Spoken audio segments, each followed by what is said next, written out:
The asphalt ribbon of Highway 50 stretched out before me like an endless, obsidian scar under the weight of a moonless sky, and for the last 3 hours, I had been the only soul brave or foolish enough to traverse this desolate stretch of the Nevada desert.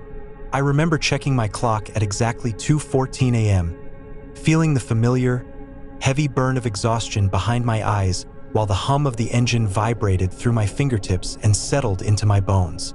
The silence of the desert is not a peaceful thing.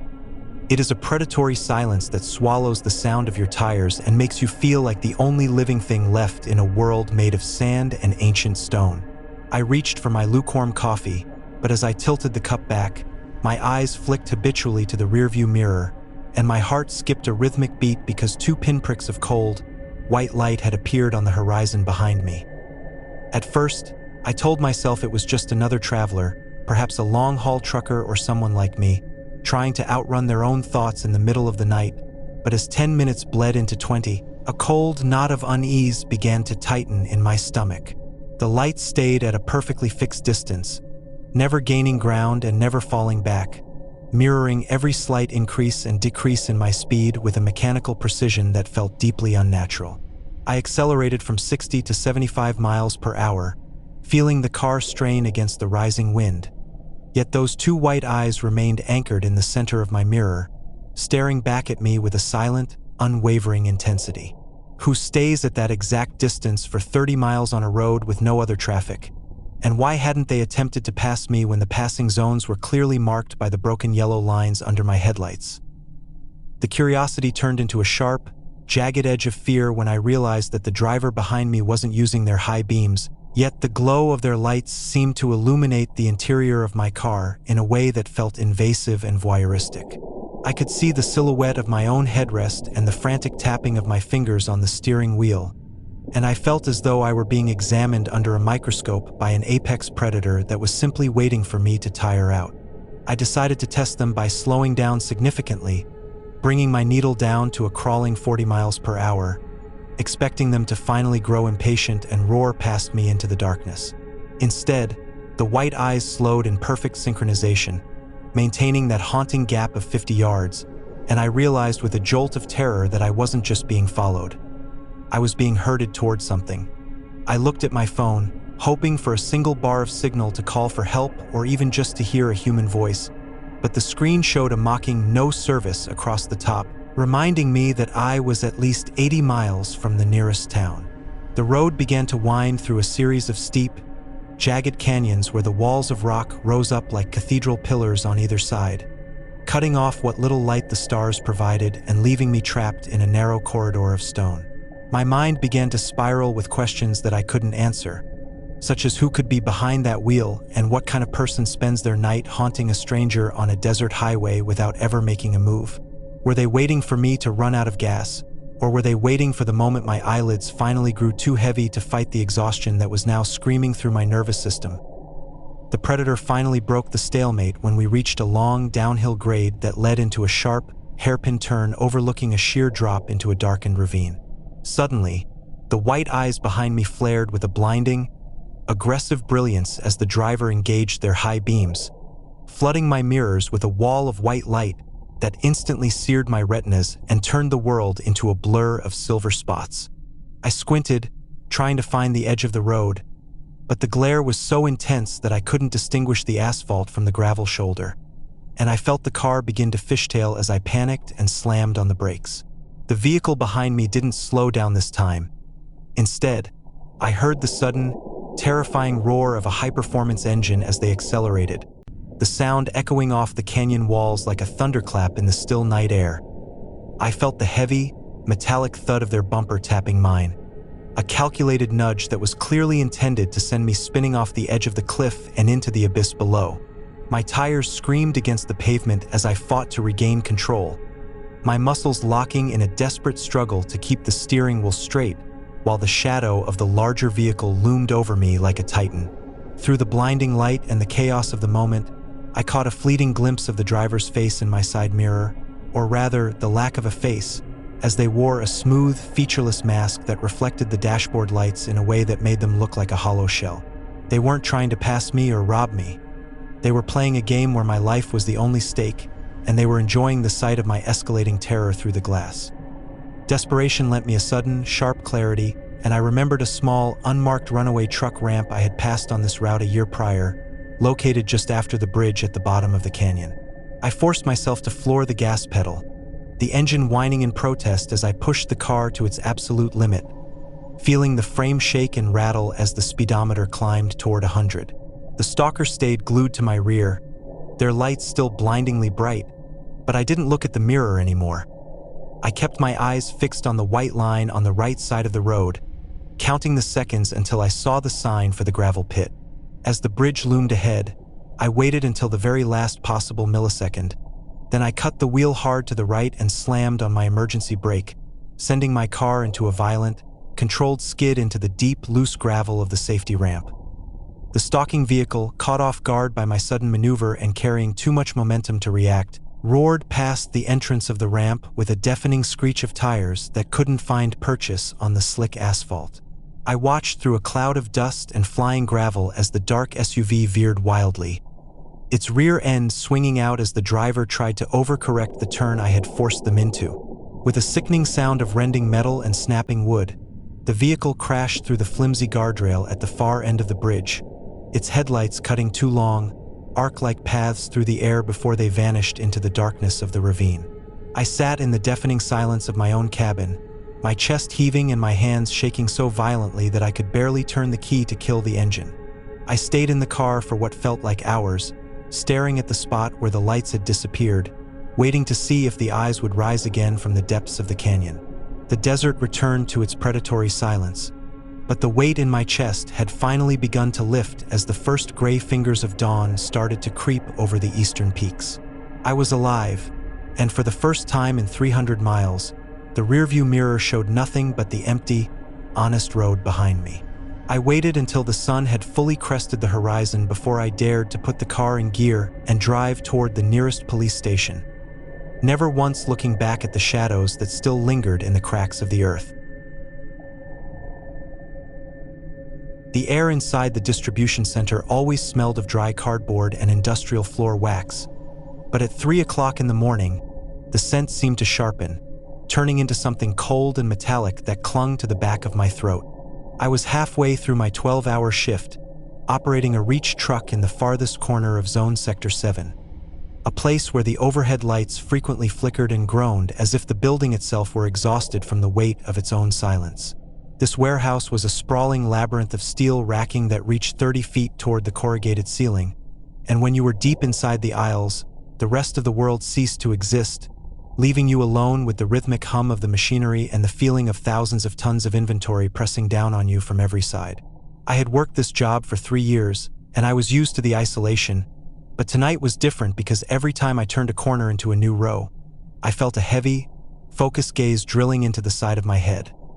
I came to a halt at the entrance of row 114, the long forks of my machine idling just inches above the concrete floor, and I scanned the darkness between the pallets of electronics and heavy machinery parts.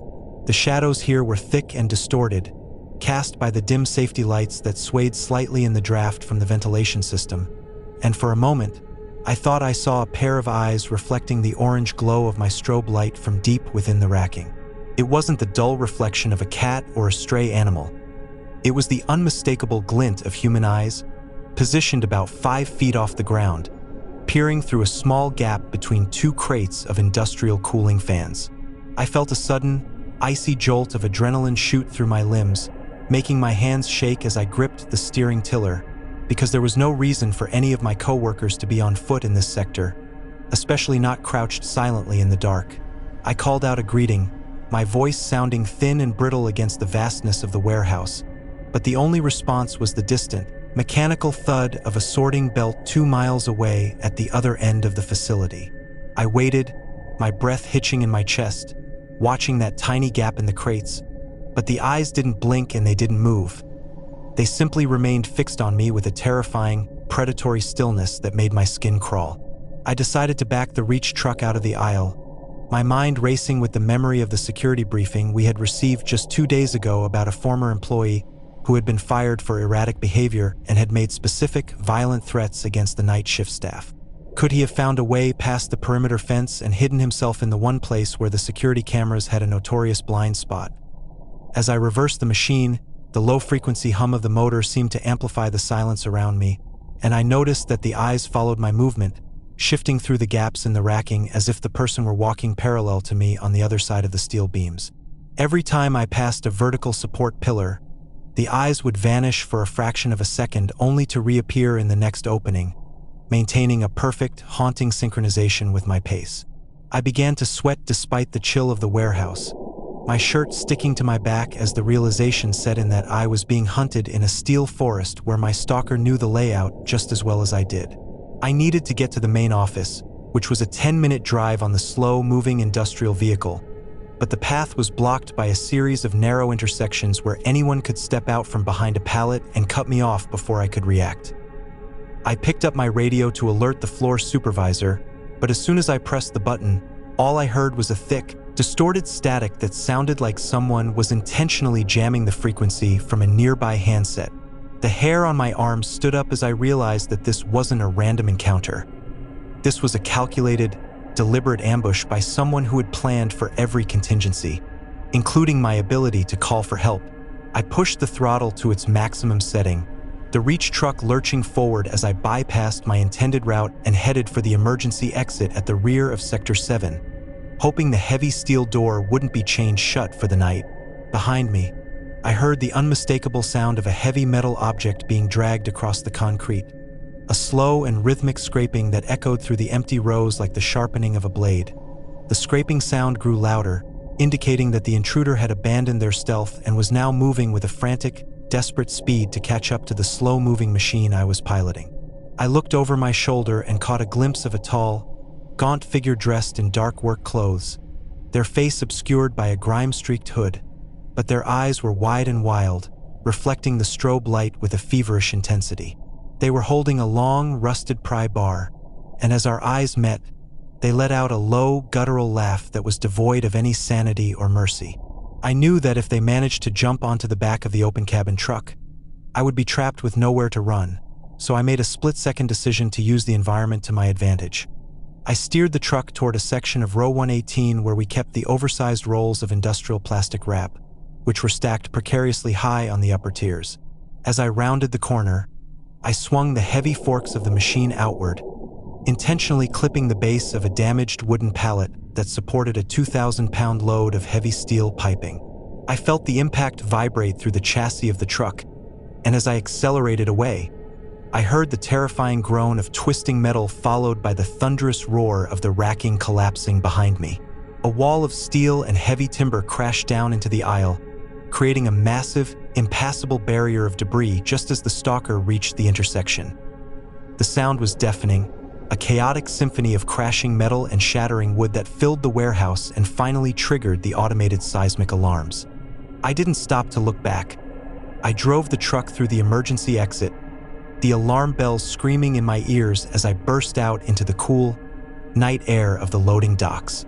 I didn't slow down until I saw the bright, flickering lights of a security patrol vehicle racing toward my position, their headlights cutting through the darkness like a literal lifeline. The police later found the intruder trapped under a fallen beam, his legs pinned but his eyes still wide and staring toward the exit as if he were still trying to find a way to reach me. I never returned to that warehouse, because I knew that no matter how many lights they installed, those empty rows would always hold the memory of the eyes that watched me from the dark. I have always been a light sleeper, sensitive to the smallest shifts in the atmosphere of my home, but lately, the air in my bedroom had begun to feel thick and charged with an energy that I could not quite explain. It was a modest, single-story suburban house with beautiful oak hardwood floors, but those floors hid a dark, hollow secret in the form of a cramped crawl space that ran the entire length of the building. For 3 weeks, I had woken up at exactly 3:15 a.m. with the inexplicable sensation of a cold shiver running down my spine, as if someone were standing over me in the darkness and tracing the outline of my face with their breath. I would sit up and click on the bedside lamp, only to find my room empty and my bedroom door still locked from the inside. Yet the feeling of being observed never truly faded away. It was a heavy, greasy sort of gaze that seemed to originate from nowhere and everywhere all at once, making me feel like a specimen pinned to a board. The house featured decorative iron floor vents designed to circulate heat, and one evening, while I was reading in bed, I noticed a faint, rhythmic scratching sound coming from directly beneath my mattress. It sounded like fingernails dragging slowly against the underside of the wood, a deliberate and chilling sound that made the hair on my arms stand straight up.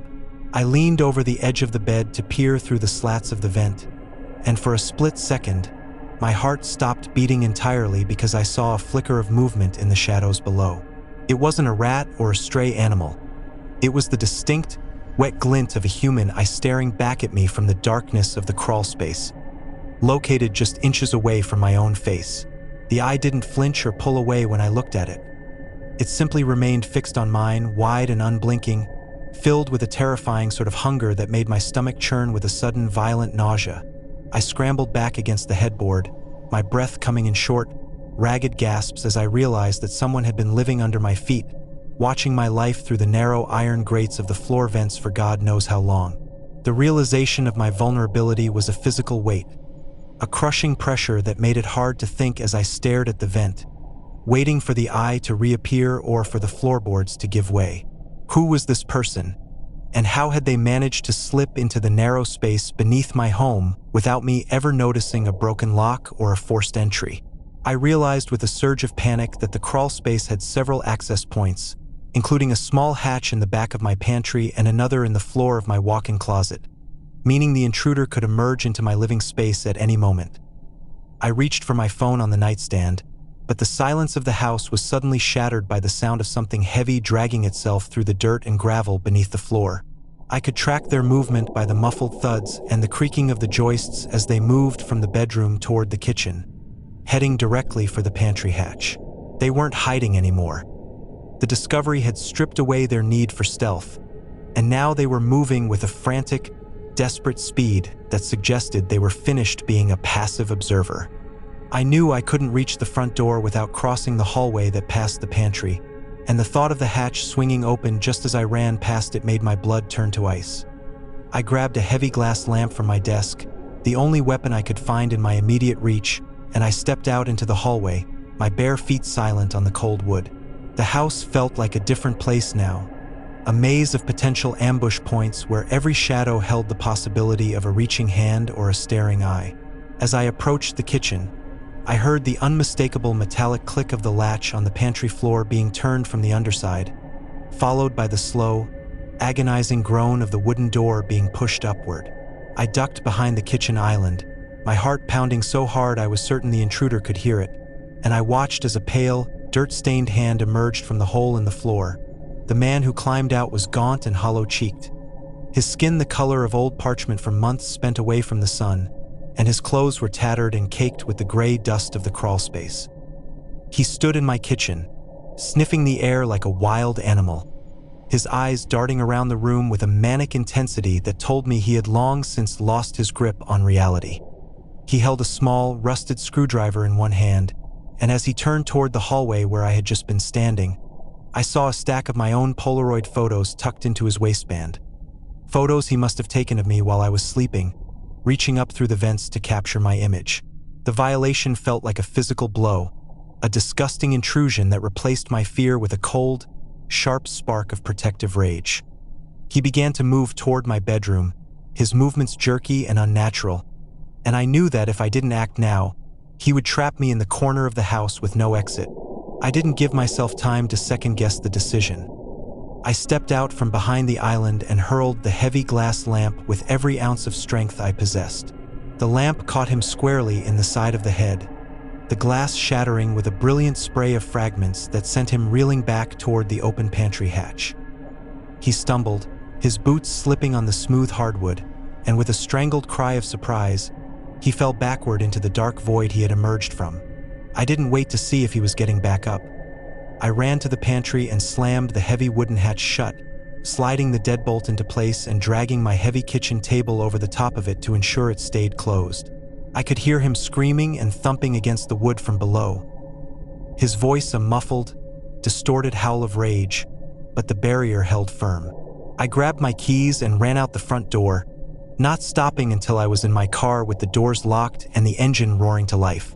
When the police arrived and pulled him out of the crawl space, they found a small nest he had built directly under my bed, complete with a radio, a flashlight, and a notebook filled with thousands of lines of tiny, cramped handwriting detailing every word I had spoken in my sleep for the past month.